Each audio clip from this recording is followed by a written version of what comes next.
ಓಂ ಸದ್ಗುರುನಾಥ ಶರಣಂ ಜಯ ಜಯ. ಓಂ ಸಚ್ಚಿದಾನಂದ ಶರಣಂ ಜಯ ಜಯ. ಎಲ್ಲರಿಗೂ ನನ್ನ ನಮಸ್ಕಾರಗಳು. ಜ್ಞಾನೇಶ್ವರಿ ಗೀತಾಮೃತ.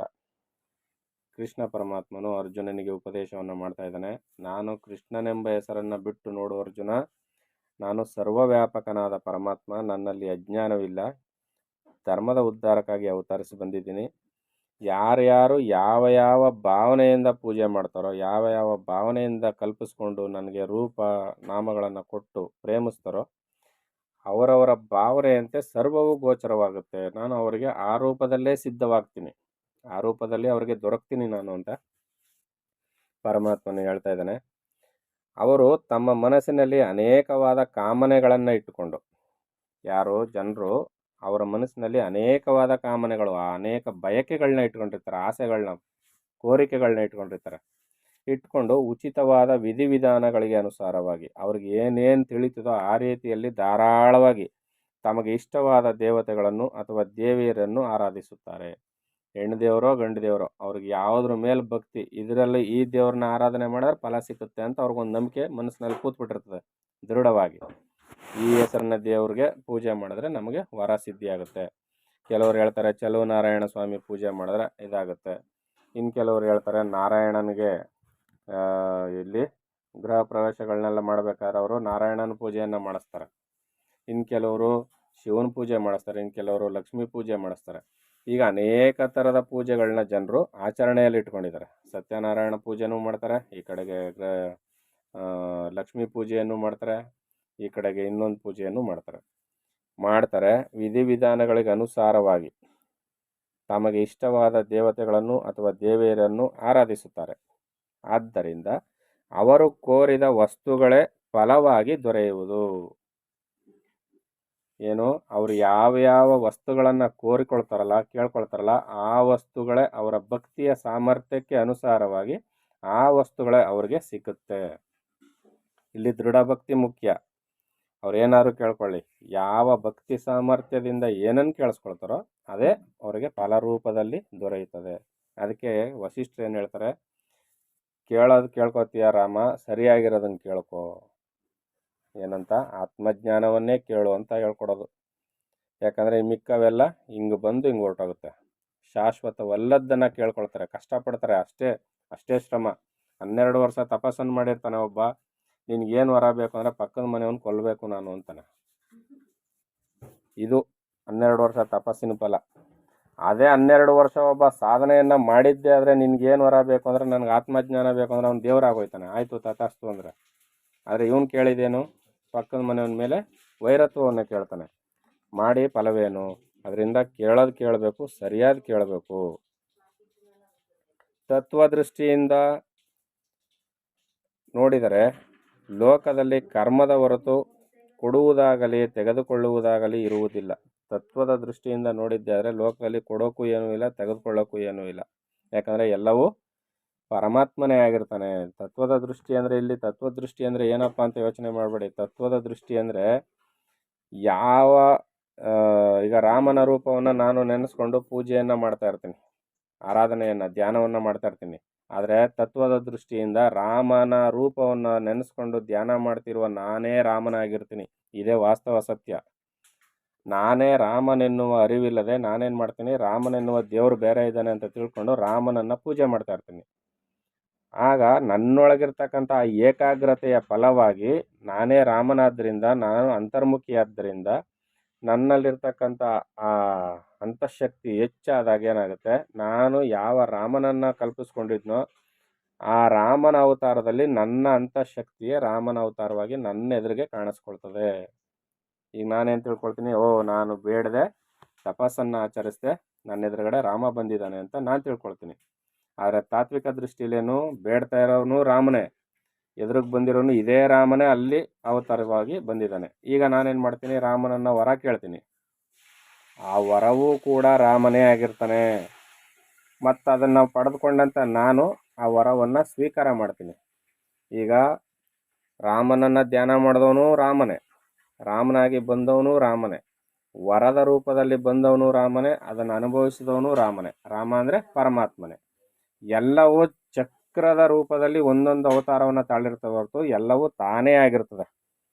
ಬೇಡುವವನು ಬಂದವನು ವರದ ರೂಪ ಅನುಭವಿಸೋದು ನಾಲ್ಕು ಒಂದೇ ಆಗಿರ್ತದೆ.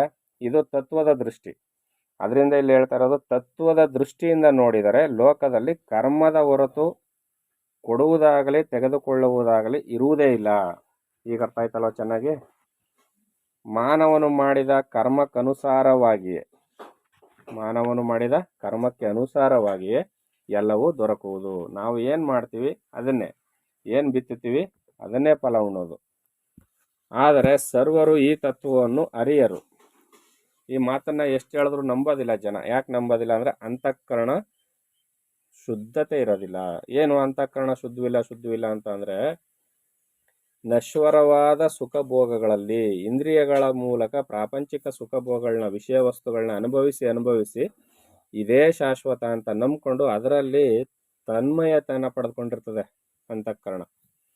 ಅದರಿಂದ ಇಲ್ಲಿ ಈ ಶುದ್ಧ ಜ್ಞಾನ ಅಲ್ಲಿ ಅರಿವಿಗೆ ಬರೋದಿಲ್ಲ. ಇದೇ ಅಶುದ್ಧಿ ಅಂದರೆ. ಬೇರೆ ಏನು ಕೊಳೆ ಮೆತ್ಕೊಂಡಿರ್ತದೆ, ದುಷ್ಟರು ಕೆಟ್ಟವರು ಅಂತ ಅಲ್ಲ. ಇಂದ್ರಿಯ ಸುಖ ಭೋಗಗಳಿಗೆ ಚೆನ್ನಾಗಿ ಅಂಟ್ಕೊಬಿಟ್ಟಿರ್ತದೆ. ಅದು ಅಶಾಶ್ವತವಾದದ್ದು. ಅದಕ್ಕೋಸ್ಕರ ಇಲ್ಲಿ ಇಷ್ಟನ್ನು ಹೇಳಬೇಕಾಯ್ತು. ಆದರೆ ಸರ್ವರು ಈ ತತ್ವವನ್ನು ಅರಿಯರು. ಭೂಮಿಯಲ್ಲಿ ಹಾಕಿದ ಬೀಜವೇ ಫಲಿಸುವಂತೆ, ಸನ್ಮುಖ ವಸ್ತುವೆ ಕನ್ನಡಿಯಲ್ಲಿ ಕಾಣಿಸುವಂತೆ. ಹೌದು ತಾನೆ? ನಾನು ಹೋಗಿ ನಿಂತ್ಕೊಂಡು ಸುಂದರವಾದ ಸ್ತ್ರೀ ಮುಖ ಕಾಣಿಸು ಅಂದರೆ ಕಾಣುತ್ತಾ ಕನ್ನಡಿಲಿ? ನಾನೇ ಕಾಣಬೇಕು. ಹಾಗೆ ಅಥವಾ ಪರ್ವತದ ಸಮೀಪದಲ್ಲಾದ ಧ್ವನಿಯೇ ಪ್ರತಿಧ್ವನಿಯಾಗಿ ಕೇಳಬರುವಂತೆ. ಇದೆಲ್ಲರಿಗೂ ಅನುಭವ ಇದೆ. ಹಿಂದೆ ನಾವೆಲ್ಲ ಬೆಟ್ಟ ಗುಡ್ಡಗಳ ಹತ್ರ ದನ ಕರುಗಳನ್ನ ಮೇಯಿಸ್ಬೇಕಾದ್ರೆ ಓ ಅಂತ ಕೂಗವು. ಯಾರ್ದಾದ್ರೂ ಹೆಸರನ್ನ ಕರೆಯುವ, ಅದು ಪ್ರತಿಫಲಿತವಾಗಿ ಹಂಗೆ ವಾಪಸ್ ಬರೋದು. ಬೆಟ್ಟ ಗುಡ್ಡಗಳ ಹತ್ರ ಇದು ಪ್ರತಿಧ್ವನಿ ಆಗುತ್ತೆ. ಆ ರೀತಿಯಲ್ಲಿ ಲೋಕದವರು ಮಾಡುವ ಉಪಾಸನೆಗೆ ನಾನು ಸಾಕ್ಷೀಭೂತನಾಗಿದ್ದರೂ ಅವನ ಇಚ್ಛೆಗನುಸಾರವಾಗಿಯೇ ಫಲವನ್ನು ಕೊಡುವೆನು. ನಾನು ಸಾಕ್ಷಿ ಮಾತ್ರನಾಗಿದ್ದೀನಿ ಈ ಲೋಕದ ಜನರಿಗೆ. ಆದರೆ ಅವರು ಏನನ್ನ ಬೇಡ್ತಾರೋ ನಾನು ಅದನ್ನು ಕೊಡ್ತೀನಿ ಅಂತ ಇಲ್ಲಿ ಪರಮಾತ್ಮ ಹೇಳ್ತಾ ಇದ್ದಾನೆ. ಹೇ ಅರ್ಜುನ, ಈ ಲೋಕದಲ್ಲಿ ಗುಣ ಕರ್ಮಗಳಿಗೆ ಅನುಸಾರವಾಗಿ ರಂಜಿಸುತ್ತಿರುವ 4 ವರ್ಣಗಳನ್ನು ನಾನೇ ಸೃಷ್ಟಿಸಿರುವೆನು. ಏನು ಹೇಳ್ತಾ ಇದ್ದಾನೆ ಇಲ್ಲಿ? ಸ್ವಭಾವಕ್ಕೆ ತಕ್ಕಂಥ ಮನೋಭಾವನೆಗೆ ತಕ್ಕಂಥ ಕರ್ಮಗಳು. ಈಗ ಯಾರು ಬುದ್ಧಿಶಾಲಿಯಾಗಿರ್ತಾನೋ ಅವನಿಗೆ ಜ್ಞಾನೋಪದೇಶದ ಮಾರ್ಗವನ್ನು, ಬ್ರಹ್ಮಜ್ಞಾನವನ್ನು ತಿಳಿದಂಥವನಿಗೆ ಬ್ರಾಹ್ಮಣನೆಂಬ ಹೆಸರನ್ನು ನಾನೇ ವಿಧಿಸಿದ್ದೀನಿ. ಅಂದರೆ ಅದು ಲೋಕ ನಿಯಮವಾಗಿ ಬಂದಿದೆ. ಈಗ ಒಂದೇ ಮನೆಯಲ್ಲಿ ಆ ಥರ ಜನ ಇರ್ತಾರೆ. ಈಗ ಒಂದು ಮನೆಯಲ್ಲಿ 4-6 ಮಕ್ಕಳಿರ್ತಾರೆ. ಯಾವ ಜಾತಿಯಲ್ಲಾರ ಹುಟ್ಟಿರಲಿ, ಯಾವ ಕುಲದಲ್ಲಾರ ಹುಟ್ಟಿರಲಿ, ಯಾವ ಧರ್ಮದಲ್ಲ ಹುಟ್ಟಿರಲಿ. ಆದರೆ ಈ 4 ಥರದ ಕ್ಯಾರೆಕ್ಟರ್ಗಳು ಪ್ರತಿಯೊಂದು ಮನೆಯಲ್ಲೂ ಇರ್ತಾರೆ. ಇದನ್ನು ಚೆನ್ನಾಗಿ ಗಮನಿಸಬೇಕು. ಏನು?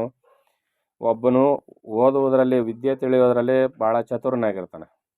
ಇನ್ನೊಬ್ಬನು ಧೈರ್ಯಶಾಲಿಯು, ಸಾಹಸ ಕ್ರೀಡೆಗಳಲ್ಲಿಯೂ ಹೆಚ್ಚು ಆಸಕ್ತಿ ಉಳ್ಳವನಾಗಿರ್ತಾನೆ. ಇನ್ನೊಬ್ಬನು ಈ ವ್ಯಾಪಾರ ವಹಿವಾಟುಗಳಲ್ಲಿ, ಕೃಷಿಗಳಲ್ಲಿ ಹೆಚ್ಚು ಲಾಭ ಗಳಿಸುವ ವಿಚಾರದಲ್ಲಿ ಅವನು ತನ್ಮಯತೆಯನ್ನು ಪಡೆದಿರ್ತಾನೆ. ಅದರಲ್ಲಿ ಅತಿ ಬುದ್ಧಿವಂತಿಕೆ ಆಗಿರ್ತಾನೆ. ಅವನು ಅದರಲ್ಲಿ ಭಾಳ ಇಚ್ಛೆಯನ್ನು ತೋರಿಸ್ತಾನೆ. ಇನ್ನೊಬ್ಬನೇನು ಮಾಡ್ತಾನೆ, ಏನು ಬೇಡಪ್ಪ ಶಿವ ಅಂತ ನೀವೇನು ಕೆಲಸ ಹೇಳ್ತೀರಿ ನಾನು ಅದನ್ನು ಮಾಡಿಬಿಡ್ತೀನಿ, ನನ್ನ ಪಾಡಿಗೆ ನಾನು ಬಿಟ್ಬಿಡಿ ಅಂತೇಳಿ ದೈಹಿಕವಾದ ಶ್ರಮಗಳನ್ನ ಮಾಡ್ತಾ ಅವನು ಅದರಲ್ಲಿ ತನ್ನ ಕೆಲಸವನ್ನು ತೋರಿಸ್ತಾ ಇರ್ತಾನೆ. ಇಲ್ಲಿ ಅವರ ಸ್ವಭಾವಕ್ಕೆ ಅನುಗುಣವಾಗಿ ಅವರಿಂಥ ವರ್ಣಕ್ಕೆ ಸೇರಿದವರು ಅಂತ ಹೇಳ್ತಾರೆ ಹೊರತು ಪರ್ಟಿಕ್ಯುಲರ್ ಆಗಿ ಒಂದೇ ಗುಂಪನ್ನು ನೀವಿಂಥವ್ರು ಅಂತ ಎಲ್ಲೂ ವಿಂಗಡಣೆ ಮಾಡಿಲ್ಲ. ಈಗ ಅದು ಇತ್ತೀಚೆಗೆ ಅದು ಬೆಳಕಿಗೆ ಬಂದು ಈ ತಿಳಿದಂಥವ್ರು ಅಂತ ಏನು ದೊಡ್ಡವ್ರು ಇದ್ರಲ್ಲ, ಅವ್ರು ಮಾಡಿದ ಈ ಅಕೃತ್ಯ ಇವತ್ತು ಸಮಾಜವನ್ನು ಹಾಳು ಮಾಡ್ತಾ ಇದೆ. ತಿಳಿದವರು ಈ ವಿಚಾರವನ್ನು ಸರಿಯಾಗಿ ತಿಳಿಸ್ಕೊಟ್ಬಿಟ್ಟಿದ್ರೆ ಇವತ್ತು ಸ್ವಸ್ಥ ಸಮಾಜ ನಮ್ಮ ಕಣ್ಣೆದುರಿಗಿರ್ತಾ ಇತ್ತು. ಆದರೆ ಅವರೇನು ಮಾಡಿದ್ರು, ಕೇವಲ ತಿಳಿದವರು ಅನಿಸ್ಕೊಂಡಂಥ ಕೆಲವರು ಸ್ವಾರ್ಥ ಸಾಧನೆಗಾಗಿ ಮಿಕ್ಕವರನ್ನೆಲ್ಲ ತಮ್ಮ ಸೇವೆಗೆ ಬಳಸ್ಕೊಂಡು ಸಮಾಜವನ್ನು ಹಾಳುಗೆಡೋಗ್ಬಿಟ್ರು. ಅದರಿಂದ ಇಲ್ಲಿ ಲೋಕದಲ್ಲಿ ಎಲ್ಲವೂ ಅಲ್ಲೋಲ ಕಲ್ಲೋಲವಾಗಿ ಸುಭಿಕ್ಷವಾಗಿ ಬಾಳಬೇಕಾಗಿದ್ದ ದೇಶ ಇವತ್ತು ಕಿತ್ತಾಡ್ಕೊಂಡು ಬದುಕೋ ರೀತಿಗೆ ಬಂದು ಕೂತಿದೆ. ಅದರಿಂದ ಇಲ್ಲಿ ಏನು ಹೇಳ್ತಾ ಇದ್ದಾರೆ ಅಂದರೆ, ಅವರವ್ರಿಗೆ ಸ್ವಭಾವಕ್ಕೆ ಅನುಗುಣವಾಗಿರ್ತಕ್ಕಂಥ ಆ ವರ್ಣಾಶ್ರಮವನ್ನು ಕೂಡ ನಾನೇ ಸೃಷ್ಟಿ ಮಾಡಿದ್ದು ಅಂತ ಇಲ್ಲಿ ಹೇಳ್ತಾ ಇದ್ದಾನೆ. ಪುನಃ ಪ್ರಕೃತಿಯ ಗುಣದಿಂದಾದ ಕರ್ಮಗಳನ್ನು ಅಂದರೆ ಸತ್ವ ರಜಸ್ಸು ಮತ್ತು ಸಾತ್ವಿಕ ರಜೋಗುಣ ತಮೋ ಗುಣಗಳನ್ನು ಅದರ ಗುಣದ ದೋಷಗಳನ್ನು 4 ವರ್ಣದವರ ತಾರತಮ್ಯವನ್ನು ಅನುಸರಿಸಿಯೇ ವಿಭಾಗಿಸಿರುವೆನು. ಅವರು ರಜೋಗುಣ, ಸತ್ವಗುಣ, ತಮಗುಣದವರು ಮತ್ತು ಅವರ ಸ್ವಭಾವಕ್ಕೆ ಅಂಟಿದ ಕರ್ಮ ಇವೆಲ್ಲವನ್ನು ನಾನೇ ವಿಂಗಡಣೆ ಮಾಡಿದ್ದು. ಯಾಕಂದರೆ ಸಮಾಜ ಚೆನ್ನಾಗಿ ನಡಿಬೇಕಲ್ಲ. ಅದರಿಂದ ಮಾನವರೆಲ್ಲರೂ ಒಂದೇ ವರ್ಣದವರಾಗಿದ್ದರೂ ಗುಣ ಮತ್ತು ಕರ್ಮದ ಗತಿಯನ್ನು ಅನುಸರಿಸಿ 4 ವರ್ಣಗಳಲ್ಲಿ ಹಂಚಲ್ಪಟ್ಟರು. ಹೀಗೆ ಗುಣಕರ್ಮಗಳ ಸಂಬಂಧದಿಂದ ಲೋಕ ವ್ಯವಸ್ಥೆಯು ನಡೆಯುತ್ತಿದ್ದರೂ ನಾನು ಮಾತ್ರ ಅಕರ್ತನಾಗಿರುವನು. ಜೀವರಾಶಿಗಳಲ್ಲಿ ಈ ರೀತಿ ಸ್ವಭಾವ ಇದೆ, ಈ ರೀತಿಯ ಸ್ವಭಾವವಾಗಿದ್ದು ನಾನು ಅವರಿಗೆ ನೋಡ್ರಪ್ಪ ಈ ಸ್ವಭಾವದವರು ಇಂಥ ಕಾರ್ಯ ಮಾಡಿ, ಈ ಗುಂಪಿನವ್ರು ಮಾಡಿ ಅಂತ ಹೇಳಲಿಲ್ಲ ಪರಮಾತ್ಮ.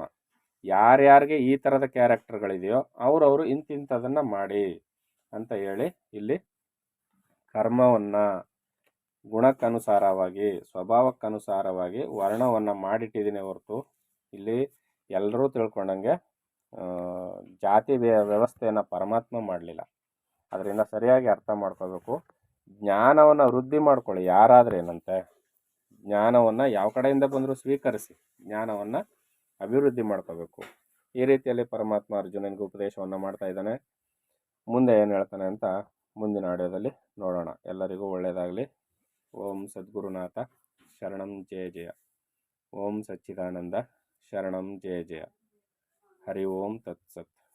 ಹರಿ ಓಂ ತತ್ಸತ್. ಹರಿ ಓಂ ತತ್ಸತ್.